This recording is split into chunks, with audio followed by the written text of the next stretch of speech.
আজকে সকাল সকাল ঘুম থেকে উঠে গেছি, কারণ কুটুম্বরের পাপা স্নান করার পরে কুটুম্বরের পাপা গিয়েছিল বাজারে, ওখান থেকে সমস্ত কিছু সবজি কিনে এনেছে। সবজি বলতে আমাদের জানো তো, কুটুম্বরের যেহেতু পাপার অনেক কাজ থাকে, সে সব দিন তো আর যেতে পারে না, সেজন্য পুরো সপ্তাহের বাজার, মানে বিশেষ করে সবজি বাজারটা আমাদের একদিনে আনা হয়। পুরো সপ্তাহ প্রায় হয়েই যায় বলতে গেলে, ধরো যদি সোমবার দিনে আনে প্রায় শুক্র শনিবার পর্যন্ত চলে যায়। তো সেগুলোই সব এনে দিয়েছিল। এরপর সেগুলোকে তো আমাকে ভালোভাবে রাখতে হবে বলো, নাহলে তো নষ্ট হয়ে যাবে, তাই না? সেই জন্য আমি একটা একটা করে বিশেষ করে শাকগুলোকে পলিথিনের মধ্যে ভরে রাখছিলাম, যাতে না এগুলো নষ্ট হয়ে যায়। তো এছাড়াও আরও যে সবজিগুলো আছে আলাদা আলাদা করে সব ভরে ভরে রাখছিলাম। আর আর বিশেষ করে জানতো, কুটুম্বরি এক্ষুনি ঘুম থেকে উঠে পড়লেই জানতো সব কিছু ঘেঁটে দেবে কি বলতো, সব কিছু ছড়িয়ে দেবে। আর আমি যদি না সব গুছিয়ে রাখি তাহলে তোর খুব মজা, তাহলে তো আরও বেশি করেই সব কিছু ছড়াতে থাকবে। তাই একটা একটা করে সবজি গুছাচ্ছিলাম, আর মনে মনে ভাবছিলাম, যখন আমার বিয়ে হয়নি তখন জানো তো মা বাবা যখনই জানতো এই শাক কিনে আনতো না, আমি খুব রেগে যেতাম, বলতাম এই শাক কখনো খায় কেউ? কিন্তু এখন আমার জানেন তো কুটুম্বরের পাপা জানতো আমার বিয়ের পর থেকে আমাকে সবসময় বলে শাক খেলে সব শরীরে ভালো হয়। তাই আমাকে বলতাম যে হ্যাঁ আমিও জানি, কিন্তু খেতে না ইচ্ছা করলে কী করবো। কিন্তু এখন আমার এমন শাক খেয়ে খেয়ে হয়ে গেছে, বিশেষ করে জানতো আমার প্রেগনেন্সির সময়তে, যখন কুটুম্বরি আমার কোলে আসার সময়টাতে আমি জানতো এত শাক খেতে পছন্দ করতাম, তখন থেকে যেন শাক আমার কী যেন একটা পছন্দের জিনিস হয়ে গেছে। এখন তো এমনই হয়ে গেছে, যদি একদিন শাক রান্না না হয় আমার মনে হয় যেন খাওয়াটাই ঠিক করে হয়নি। আর কি বলতো, মেয়ে থেকে বউ হলে যা হয় আর কি। এরপর কি বলতো, একটুখানি জামা কাপড় মেলতে গেছিলাম, স্নান করে জামা কাপড় মেলতে গিয়ে কুটুম্বরিকে নিয়ে ছাদে একটুখানি ছাদে দাঁড়িয়েছিলাম বলতে, ও বলছে ও স্নান করে গেছে, তো সেই জন্য ওর চুলটা যাতে একটু শুকিয়ে যায়। তারপর আমি জামা কাপড়গুলো মেলছিলাম। আর এখানে মেয়ে তো আমার খুব দুষ্টু, ওর নিজের জুতোগুলো জানো তো প্রতিদিন ছাদে গেলে খুলে ফেলবে, আর আমার জুতোগুলো পরে চারদিকে দৌড়াতে থাকবে।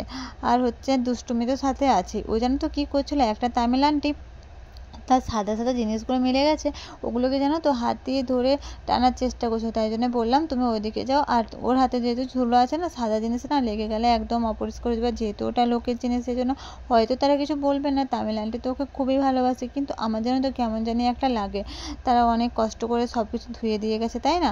সেই জন্য। আর ওখানে নিজের মতো করে দুষ্টুমি করছিল, খেলা করছিল, আমি এদিকে সেই তালে সব জিনিসপত্রগুলো মিলে দিচ্ছিলাম। এরপর আমি এসেছিলাম বিকেলবেলায় আমাদের পাশে একটা একটা টেলার দোকানে এসেছিলাম, কারণ এখানে আমার অনেকগুলো জিনিস সেলাই করতে দেওয়া ছিল, যেমন তোর নাইটি, তারপর ব্লাউজ, আর একটা ব্লাউজের পিসও কাটাতে দেওয়া ছিল আমার দিদিভাই। তো সেগুলোকে সব আনতে এসেছিলাম।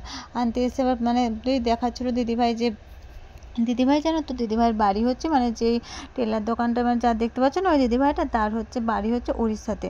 তো উড়িষ্যা থেকে অনেকগুলো ব্লাউজের পিস আর তারপর অনেকগুলো চুড়িদার আরে পিস ধরনের যেগুলো, সেগুলো এনেছে আর কি। সেগুলো আমাদেরকে দেখাচ্ছিলো, যেগুলো দেখো খুব সুন্দর। তো আমি বলছিলাম যে তাহলে আমাদের জন্য বলছিলাম, কিন্তু বলছিলো যে পরের বার যখন আসবো তখন নিয়ে আসবো। আর এসে আমি দেখছিলাম যে সব কিছু ঠিকঠাক আছে কিনা। ঠিকঠাক আছে বলতে সব মাপগুলো বলেছিল যে দেখে নেবে বাড়িতে গিয়ে সব ঠিক আছে কিনা, আর যদি কোনো ভুল একটু ছোটো বড়ো থাকে তাহলে আবার নিয়ে আসতে পারো। কিন্তু কি বলতো, দিদিভাইটা জানো তো অনেকদিন আগে থেকে আমার পরিচিত। আগের বছর যখন দুর্গাপুজো ছিল তখন গিয়েছিলাম, তো তখন থেকে এত পরিচিত। আর এত পারফেক্ট সব জিনিসগুলো করে না, সত্যি বলতে খুবই ভালো করে। আর আমার জন্য তো খুব ভালো লাগে, সেজন্য আমার কোনো দেখারই প্রয়োজন হয় না। আর এবার যখন ট্রাই করে যখন দেখছিলাম, তখনও দেখলাম একদমই পারফেক্ট আছে, সেজন্য কোনো অসুবিধাই হয়নি। আর জিনিসগুলো দেখে দেখে একটা একটা করে দেখে নিচ্ছিলাম। সে বলেছিল যে আগে ভালোভাবে যেন দেখে নিই, কারণ পরে আবার অসুবিধা হবে, আর সেই জন্য আমি দেখে নিচ্ছিলাম। আর জানো তো এইসব জিনিসগুলো এইসব যে শাড়ি বা ব্লাউজগুলো সব আমার মা দেশ থেকে পাঠিয়েছিল, কিন্তু একটাও মুড়ে পাঠায়নি বলতে আমার গায়ের ফিটিংস করে পাঠায়নি, সেই জন্য আমার খুব অসুবিধা হচ্ছিলো। আর তাই এখানে আজকে এগুলো আগে নয়, এই কয়েকদিন আগে দিয়ে এসেছিলাম, সেগুলোই সব ঠিকঠাক করে হয়ে গেছে। দিদিভাই সব ঠিকঠাক করেই করে দিয়েছে। আর আমার মাকে যখন বলেছিলাম যে এগুলো সব ফিটিংস করে পাঠাবে, মা বলছিল যে তোর গায়ের মাপ তো ঠিক আমি এখন জানি না, সেই জন্য তুই ওখানে ঠিক করে নিবি।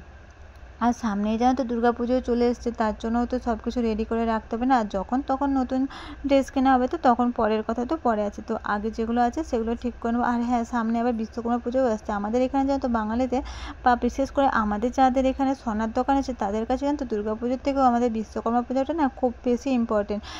আমাদের জানো তো এই পুজোটাতে, বিশ্বকর্মা পুজোতে সবাই আমাদের বাড়িতে আসে। আর সব থেকে বড়ো কী বলো তো জিনিসটা,